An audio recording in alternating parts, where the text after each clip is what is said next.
Corona cases का फैलाव रोकने के लिए बैरून मुल्क से आने वाली परवाजों को 80% कम करने का फैसला कर लिया गया। एनसीओसी ने बैरून ममालिक से आने वाले मुसाफिरों के लिए एडवाइजरी जारी कर दी। हर तरह के जुलूस पर पाबंदी लगा दी गई।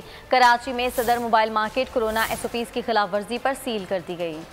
कोरोना के बढ़ते हुए वार एनसीओसी इजलास में अहम फैसले। कोरोना के फैलाव रोकने के लिए बैरून मुल्क से आने वाली परवाजों को 80% कम करने का फैसला कर लिया गया। एनसीओसी ने बैरून मुल्क से आने वाले मुसाफिरों के लिए एडवाइजरी जारी कर दी। फिजाई सफर महदूद रखने की पाबंदियां 4 से 20 मई तक नाफिजुल अमल रहेंगी। 18 मई को मौजूदा पाबंदियों के प्लान का असर-ए-नौ जायजा लिया जाएगा। तमाम मुसाफिरों को 72 घंटे कब्ल PCR मनफी टेस्ट रिपोर्ट दिखाना लाजिम होगा। पाकिस्तान आमद पर एयरपोर्ट पर दोबारा PCR टेस्ट किया जाएगा। टेस्ट नेगेटिव होने पर भी 10 दिन करंतना करना होगा। मुस्बत रिपोर्ट पर मुसाफिर को जिले इंतजामिया के जेरे इंतजाम करंतना सेंटर भेजा जाएगा। बैरून मुल्क से आने वालों की फास्ट ट्रैकअप में रजिस्ट्रेशन लाजमी करार दे दी गई। यौम अली के हवाले से एनसीओसी में अहम इजलास। कोरोना वायरस के फैलाव के खदशे के पेश नजर मुल्क भर में हर तरह के जुलूस पर पाबंदी लगाने का फैसला। मजालिस के इनेकाद की इजाजत सख्त कोविड SOPs के तहत होगी। कराची में SOPs की मुबैना खिलाफ वर्जी पर सदर मोबाइल मार्केट को मुकम्मल सील कर दिया गया। इंतजामिया के साथ सिक्योरिटी इदारों के अहलकार भी पहुंच गए। इलेक्ट्रॉनिक मार्केट जाने वाली सड़क को रुकावट रखकर बंद कर दिया गया।